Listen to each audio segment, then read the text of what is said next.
నమస్తే welcome to 69 TV news కి స్వాగతం నేను రాణి ముందుగా హెడ్లైన్స్ చూద్దాం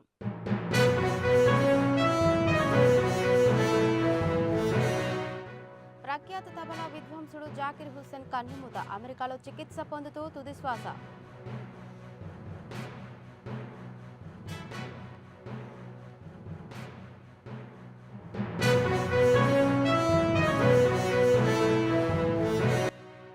తెలంగాణ బీజేపీ అధ్యక్ష పగ్గాలు రేసులో బండి సంజయ్ అంటూ ప్రచారం తనపై జరుగుతున్న ప్రచారం ఊహాగానాలేనని కొట్టిపారేసిన బీజేపీ ఎంపీ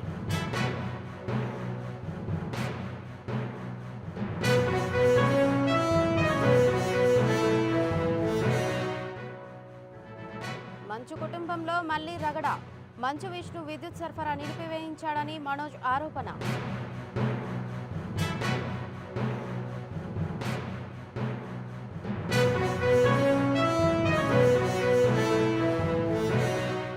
తెలంగాణ రాష్ట్రంలోని హైదరాబాద్లో పడిపోయిన ఉష్ణోగ్రతలు ఆదిలాబాద్ జిల్లా బేలాలో 6.3 డిగ్రీల కనిష్ట ఉష్ణోగ్రత నమోదు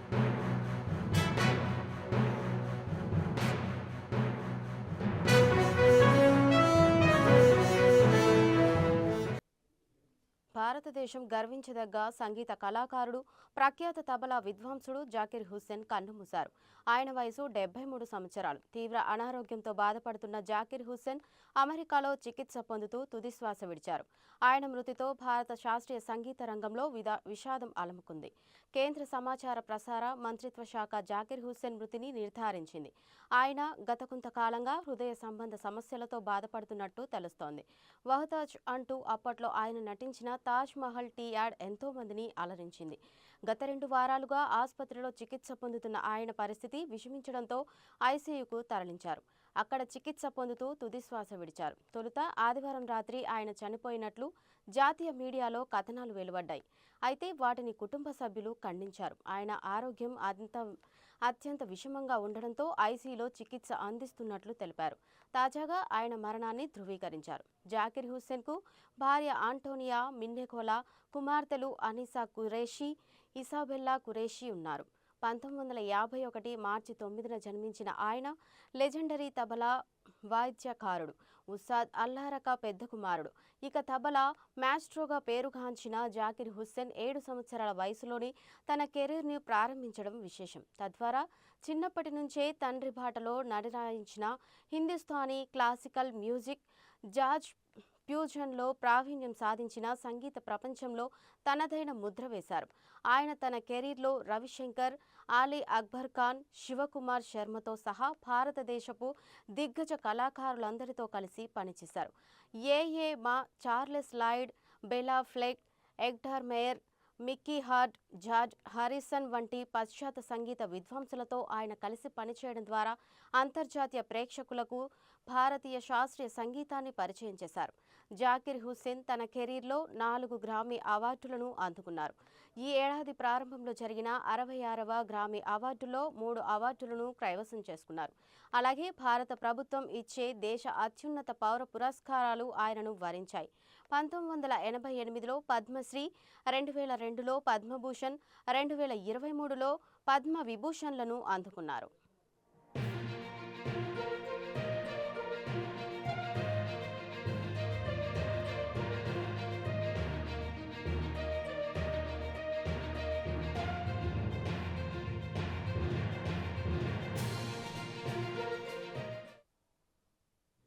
మంచు కుటుంబంలో తండ్రి తనయుడు, అన్నా తమ్ముడు మధ్య వివాదం కొనసాగుతూనే ఉంది. మంచు కుటుంబంలోని సభ్యులు పరస్పరం పోలీసులకు ఫిర్యాదు చేసుకోవడం మీడియాలో ప్రముఖంగా రావడంతో ఈ అంశం సినీ, రాజకీయ వర్గాల్లో హాట్ టాపిక్ అయింది. మంచు మనోజ్ తాజా ఆరోపణలతో మరో వివాదం తెరపైకి వచ్చింది. విష్ణు తన ఇంటి వద్ద జనరేటర్లో పంచదార పోయించి విద్యుత్ సరఫరా నిలిపివేయించాడని మనోజ్ ఆరోపిస్తూ ప్రకటన విడుదల చేశారు. తాను సినిమా షూటింగ్కు వెళ్లిన సమయంలో విష్ణు తన అనుచరులు రాజ్ కొండూరు, కిరణ్, విజయ్ రెడ్డిలతో పాటు కొందరు బౌన్సర్లతో ఇంట్లోకి ప్రవేశించి జనరేటర్లలో పంచదార పోయించాడని, దీంతో రాత్రి విద్యుత్ సరఫరాలో అంతరాయం ఏర్పడిందని మనోజ్ పేర్కొన్నాడు. జనరేటర్ సమీపంలోనే వాహనాలు, గ్యాస్ కనెక్షన్ ఉన్నాయని, వారి చర్యలతో అగ్ని ప్రమాదం సంభవించే అవకాశం ఉండడంతో భయపడ్డామన్నారు. ఈ ఘటనపై చట్టపరంగా చర్యలు తీసుకోవాలని అధికారులను కోరుతున్నానని, న్యాయం జరుగుతుందని ఆశిస్తున్నానని మనోజ్ ప్రకటనలో పేర్కొన్నారు.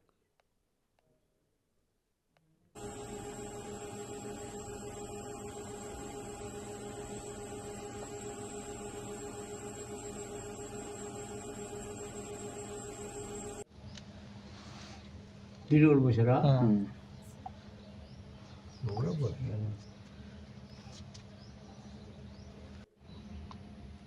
చక్కెర పోసాడంట. నేను నిన్న చక్కెర పోసిన. అదేంటి పంచాయతీ చక్కెర పోతే అయ్యో.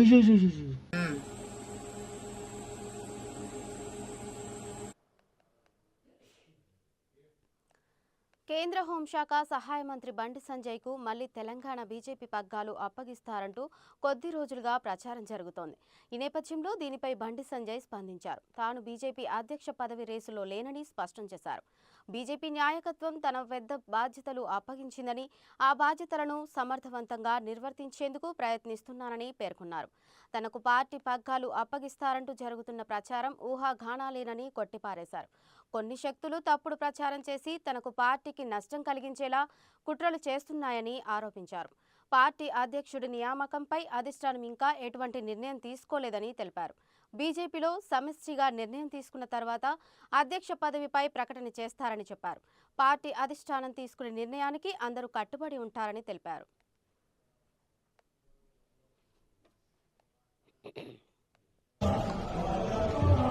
బూత్ అధ్యక్షుడు కానీ జాతీయ అధ్యక్షుడు వరకు కూడా అందరూ కలిసి సమిష్టి నిర్ణయం మీద ఆధారపడి ఉంటారు. కాబట్టి ఇంకా బూత్ కమిటీస్ అయితేనేమై ఇంకా బూత్ కమిటీస్ పూర్తి కాలే, జిల్లా కమిటీస్ అన్ని పూర్తి కాలేదు. అంటే రాష్ట్ర అధ్యక్షుడి యొక్క ప్రస్తావన రాలేదు. జాతీయ అధ్యక్షుడు రాష్ట్ర అధ్యక్షుడు జాతీయ అధ్యక్షుడు. కాబట్టి ఇది మీడియా సోదరులు కానీ కొంతమంది పార్టీ మీద అభిమానంతో నా మీద కొంచెం ప్రేమతో ఇవన్నీ పెట్టడం సహజం. బట్ నేను పార్టీ అంతకంటే పెద్ద బాధ్యతను పార్టీ నాకు ఇచ్చింది. హోంశాఖ సహాయ మంత్రి బాధ్యతకు అంతకంటే పెద్ద బాధ్యత ఇచ్చింది. ఆ బాధ్యతకు న్యాయం చేయాలని నేను ప్రయత్నిస్తున్నా. నా స్థాయిలో నేను కష్టపడి పనిచేస్తున్నా. కానీ రాష్ట్ర అధ్యక్షుడి ఆలోచన నాకు లేదు. అంతకంటే పెద్ద బాధ్యతలను ఉన్నా ఆ బాధ్యత నెరవేర్చే క్రమంలో మాత్రమే నేను పనిచేస్తున్నా. కాబట్టి పార్టీ మీద కానీ నా మీద కానీ ప్రేమ అభిమానులు బట్టి ప్రతి ఒక్కరు కూడా దయచేసి నాకు సహకరించండి. నేను మీరు రాయడం తప్పవట్లేను. కానీ దాని ద్వారా ఇబ్బందులు వస్తాయి. దాన్ని కావాలని కొంతమంది కుట్ర చేసి నాకు వ్యతిరేకంగా వీడియోలు పెట్టే ప్రయత్నం చేస్తున్నారు.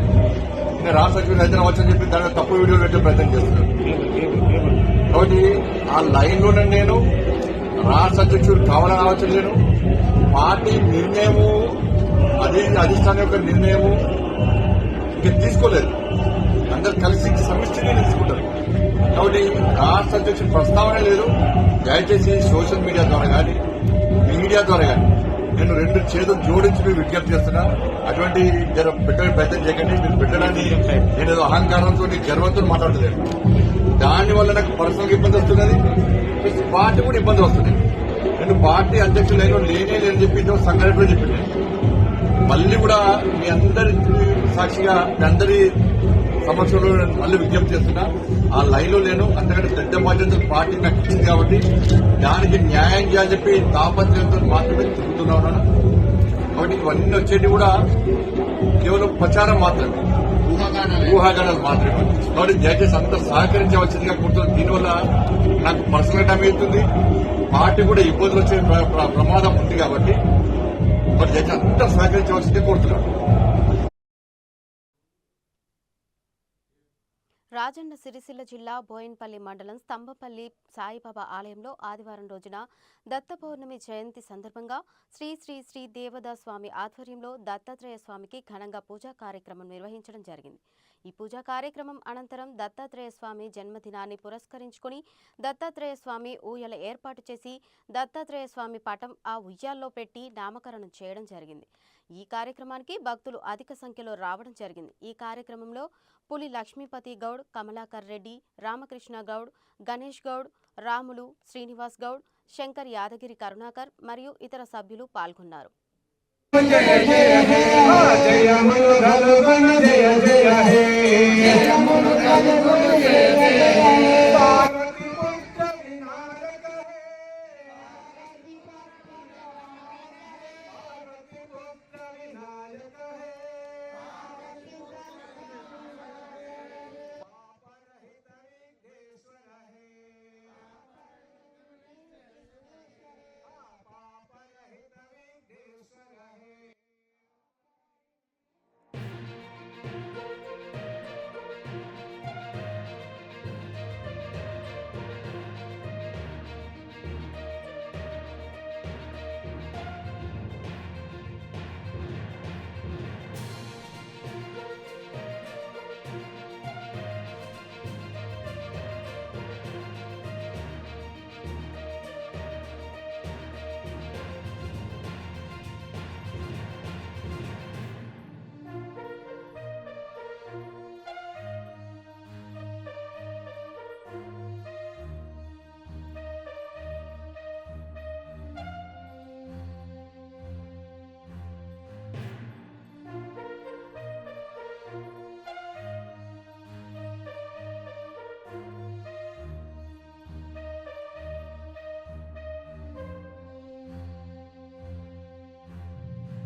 హైదరాబాద్లో ఉష్ణోగ్రతలు పడిపోయాయి.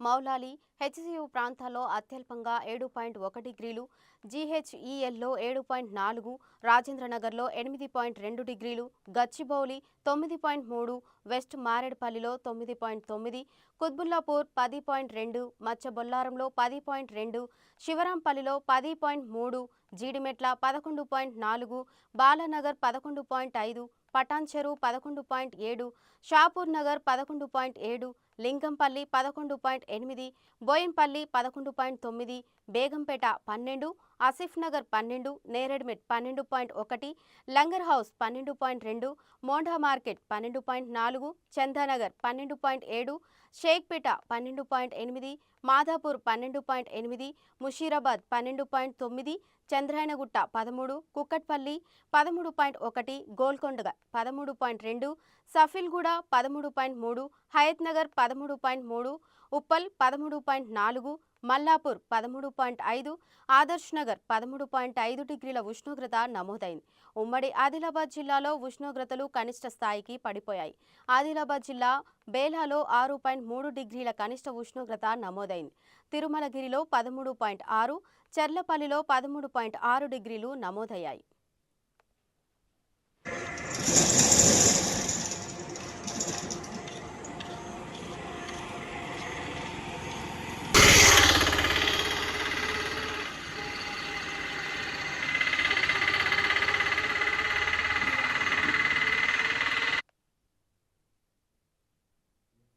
తిరుమల శ్రీవారిని మంత్రి సవిత దర్శించుకున్నారు.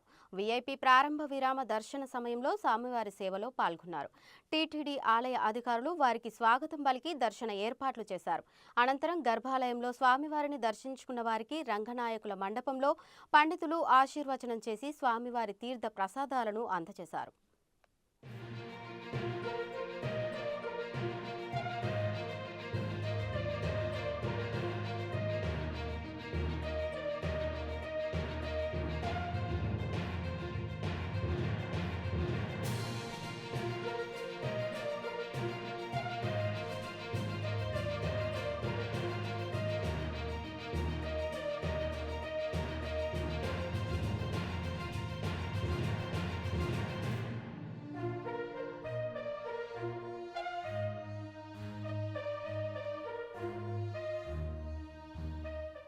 సాగునీటి సంఘాల ఎన్నికల్లో అధికార పార్టీ అక్రమాలు, దౌర్జన్యాలు చూసే ఈ ఎన్నికలు బహిష్కరించామని మాజీ మంత్రి, వైసీపీ నెల్లూరు జిల్లా అధ్యక్షుడు కాకాని గోవర్ధన్ రెడ్డి అన్నారు. రైతులకు సంబంధించిన ఈ ఎన్నికల్లో టీడీపీ దుర్మార్గాలకు ఫలితం అనుభవించాల్సి వస్తుందన్నారు. అధికారులు కూడా మరీ దిగజారి ప్రవర్తించారని దుయ్యబట్టారు. భవిష్యత్తులో వాళ్ళెవ్వరూ తప్పించుకోలేరన్నారు.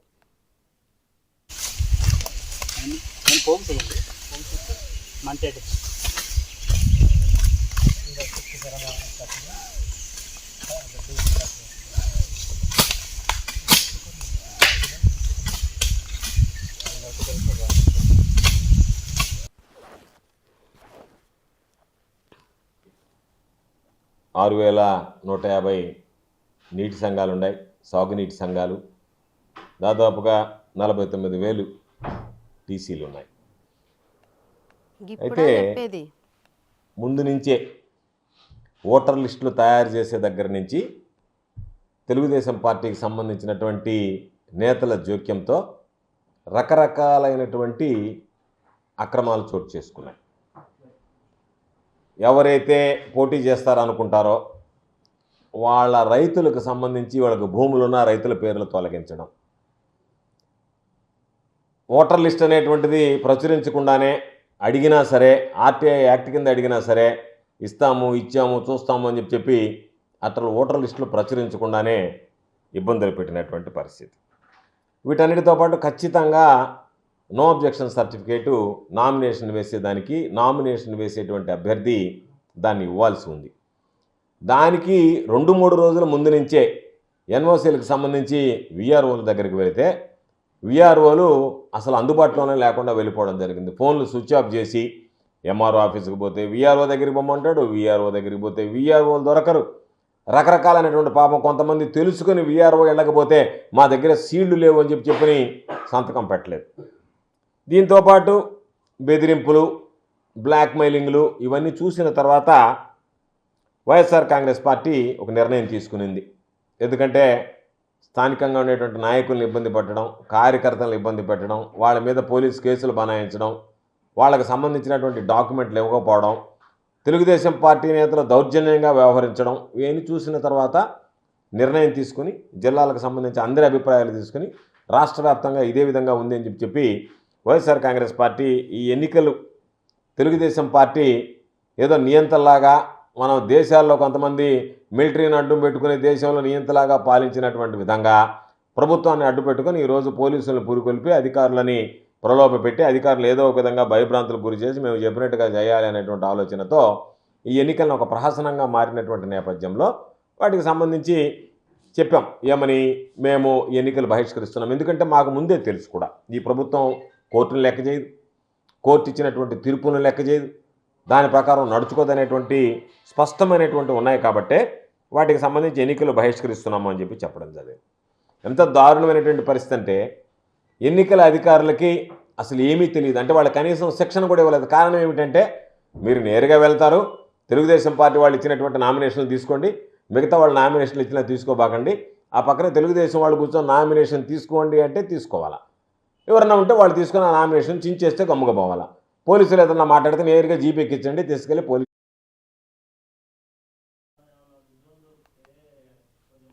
ఆంధ్రప్రదేశ్లోని అల్లూరి సీతారామరాజు జిల్లాలో ఆసక్తికర ఘటన జరిగింది. రైతులే స్వయంగా తమ చేతులతో తాము సాగు చేస్తున్న పంటను నాశనం చేశారు. అనంతరం వాటిని కుప్పకోసి తగలబెట్టారు. అయితే గిట్టుబాటు ధర రాని కారణంగా నష్టాలు వస్తున్నాయనే బాధతో వారు ఈ పని చేయలేదు. ప్రభుత్వం చేపట్టిన కార్యక్రమాల కారణంగా రైతులు ఈ పని చేశారు. వివరాల్లోకి వెళితే అల్లూరి సీతారామరాజు జిల్లా కొయ్యూరు మండలంలో రైతులు స్వచ్ఛందంగా గంజాయి పంటలు ధ్వంసం చేశారు. సుమారుగా 15 ఎకరాల్లో పండించిన గంజాయిని రైతులు ధ్వంసం చేసి తగులబెట్టారు. గంజాయి సాగు, అక్రమ రవాణాపై ప్రభుత్వం అనేక అవగాహన కార్యక్రమాలు చేపడుతోంది. ఈ క్రమంలోనే గంజాయి వల్ల కలిగే అనర్థాలను తెలుసుకున్న రైతులు తాము సాగు చేస్తున్న గంజాయిని స్వయంగా ధ్వంసం చేశారు. దీనిపై పోలీసులు వారిని అభినందించారు.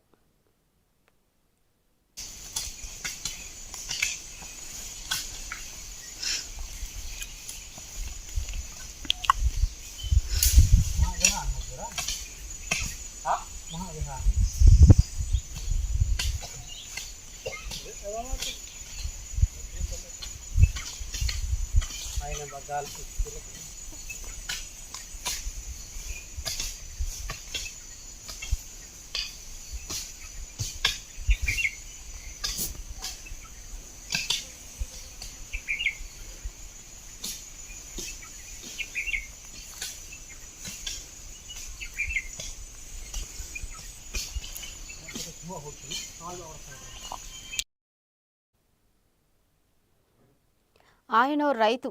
తాను పుట్టి పెరిగిన హైదరాబాద్లోనే కాక అమెరికా లాంటి అగ్రరాజ్యంలో వేల ఎకరాల్లో వ్యవసాయం చేసి ఎందరో రైతులకు ఆదర్శంగా నిలిచారు. వృద్ధాప్యం మీద పడడంతో తన విగ్రహాన్ని స్వయంగా ఆవిష్కరించుకుని వార్తల్లో వ్యక్తిగా నిలిచారు. ఆయనే కల్లెం నరసింహారెడ్డి. ఆదివారం హైదరాబాద్ మొయినాబాద్లో జరిగిన ఈ విగ్రహావిష్కరణ సోషల్ మీడియాలో వైరల్గా మారింది. కొయ్యడ గ్రామంలో 1937 దసరా రోజున కల్లెం రాజిరెడ్డి పెంటమ్మ దంపతులకు జన్మించారు కల్లెం నరసింహారెడ్డి. చిన్నతనం నుండి వ్యవసాయంపై సహజంగానే ఆసక్తి పెంచుకున్న ఆయన అప్పట్లోనే ఆధునిక పద్ధతులలో వ్యవసాయం చేయడమే కాకుండా 1975లో అమెరికా వెళ్లారు. అక్కడ కూడా దాదాపుగా 30 ఏళ్ల పాటు వేరువేరు రాష్ట్రాల్లోని 5,000 ఎకరాల్లో వ్యవసాయం చేసి స్థానికుల దృష్టిని ఆకర్షించారు. అక్కడి ప్రభుత్వం నుండి పలు ప్రశంసలు పొందారు. ఇక 2005లో స్వదేశానికి తిరిగి వచ్చిన తర్వాత తన పేరిట చిలుకూరు బాలాజీ సన్నిధిలో విశాల వ్యవసాయ క్షేత్రం ఏర్పాటు చేశారు. పలు సాంస్కృతిక సంఘాలకు తోడ్పాటు అందిస్తూ వచ్చారు. వయసు మీద పడటంతో తన గుర్తుగా ఉండాలని స్వయంగా విగ్రహాన్ని తయారు చేయించుకుని తన క్షేత్రంలోనే ఆవిష్కరించారు. అది కూడా పండగల కార్యక్రమాన్ని నిర్వహించారు. అటు కోలాటాలు, ఇటు సాంప్రదాయ ఒగ్గు కళాకారుల నృత్యాలతో కుటుంబ సభ్యుల మధ్య ఘనంగా తన స్వీయ విగ్రహాన్ని ఆవిష్కరించుకున్నారు. వ్యవసాయం పట్ల ఉన్న అమితాసక్తే తనను ఇప్పటి వరకు ముందుకు నడిపించిందని, మరోవైపు సామాజిక సేవ వైపు ఉరికొల్పిందని ఆయన అంటున్నారు. సి నారాయణ రెడ్డి గారు నాకు అందరూ డాక్టర్లు, ఇంజనీర్లు కలం పట్టుకొని అమెరికాకి వెళ్తే ఈయన హలం పట్టుకొని అమెరికన్ మొత్తం దున్నొచ్చిండు అనే ఆ బిరుదు, ఆయన పేరు కూడా నిలబెట్టిన నేను. ఇప్పటికీ నాకు వ్యవసాయం అంటేనే మక్కువ. తరువాత కళలు, ఎక్కడ కళలు జరిగినా అక్కడ నేను ముందు ఉంటా. అది నా అలవాటు. సార్ చెప్పండి, అంటే వ్యవసాయం పైన మీకు చిన్నప్పటి నుండి ఆసక్తి ఎట్లా కలిగింది? మీ వ్యవసాయంలో మీకు ఉన్నటువంటి అనుభవం గురించి చెప్పండి. నా పేరు కల్లెం నరసింహారెడ్డి. నా తల్లిదండ్రుల పేరు రాజురెడ్డి, కల్లెం రాజురెడ్డి. చాలా ఎక్కువ, అన్నిటికంటే కళారంగం అంటే కాదు. తెలుగు మీడియం 10వ తరగతి, బార్డర్ వరకు 5,000 పొలాలు, ఎక్కడెక్కడ 1,000 ఎకరాలు. ఒక బిడ్డేడు ఉంది, 3 బిడ్డలు అమెరికాలోనే ఉంటారు. నేను ఎందుకు వచ్చాను ఇక్కడికి అంటే అందరూ దాదాపు అమెరికాకు వెళ్తే. బులెటిన్ ముగించే ముందు హెడ్లైన్స్ మరోసారి చూద్దాం.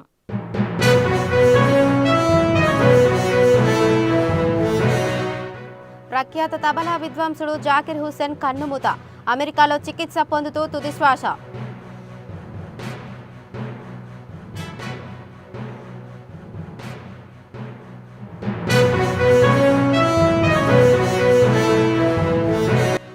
తెలంగాణ బీజేపీ అధ్యక్ష పగ్గాలు రేసులో బండి సంజయ్ అంటూ ప్రచారం. తనపై జరుగుతున్న ప్రచారం ఊహాగానాలేనని కొట్టిపారేసిన బీజేపీ ఎంపీ.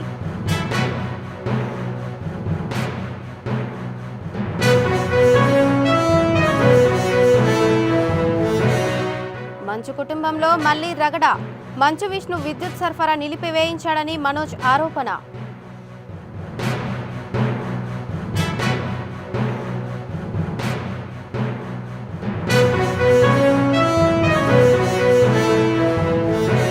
తెలంగాణ రాష్ట్రంలోని హైదరాబాద్లో పడిపోయిన ఉష్ణోగ్రతలు. ఆదిలాబాద్ జిల్లా బేలాలో 6.3 డిగ్రీల కనిష్ట ఉష్ణోగ్రత నమోదు.